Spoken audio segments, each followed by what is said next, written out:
Hello, यहाँ एक प्रश्न है जो कि थर्मल स्टेबिलिटी के इंक्रीजिंग ऑर्डर से निर्भर करता है। इट में be increasing order the decreasing order. अब यहाँ पर जो प्रश्न है वो thermal stability of the hydrides of the group 16 के बारे में है। और ग्रुप 16 में कौन कौन से एलिमेंट्स हैं ये हमको पता हुआ है। That is oxygen, sulphur, selenium, tellurium and also polonium.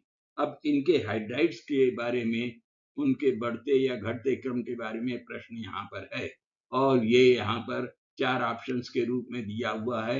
ये प्रश्न तो बहुत ही कॉमन है और कई विभिन्न परीक्षाओं में आ चुका है, इसलिए इसको हमें ठीक प्रकार से समझना पड़ेगा और अनिवार्य भी है।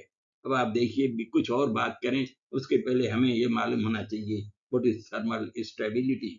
Thermal stability is the ability of a substance or a material to resist chemical changes or even physical changes at higher temperatures. और ये कई बातों पर निर्भर करती है, जैसे chemical composition, structure of the material, whether it is crystalline or amorphous. It also depends upon the molecular weight or the molecular size, and also the bond strength, impurities are the rate of heating, etc. So अब यहाँ पर जो देखा जाए, यद्यपि कई बातें हैं, लेकिन यहाँ पर तो सबके हाइड्राइड्स के बारे में पूछा गया है, इसलिए हम ये कह सकते हैं कि कंपोजिशन लगभग एक ही है, and therefore it will depend upon bond dissociation energy of these compounds are the hydrides. Now, bound dissociation energy in case of group 16 elements decreases down the group.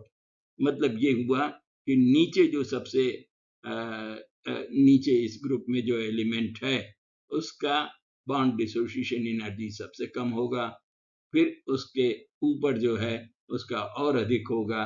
इस तरह से बॉन्ड डिसोसिएशन एनर्जी निकाल सकते हैं। तो अब हम यहाँ पर देखें कि टेलुरियम सबसे नीचे है, तो H2Te का बॉन्ड डिसोसिएशन एनर्जी सबसे कम होगा, उससे ज्यादा H2Se का होगा, और फिर H2S और H2O।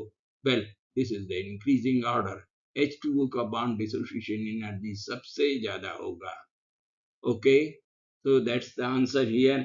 और बाकी जो दो ऑप्शंस दिए हुए हैं वो सब इनकरेक्ट हैं।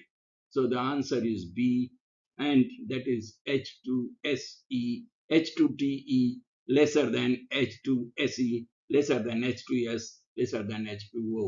Thank you. We stop here.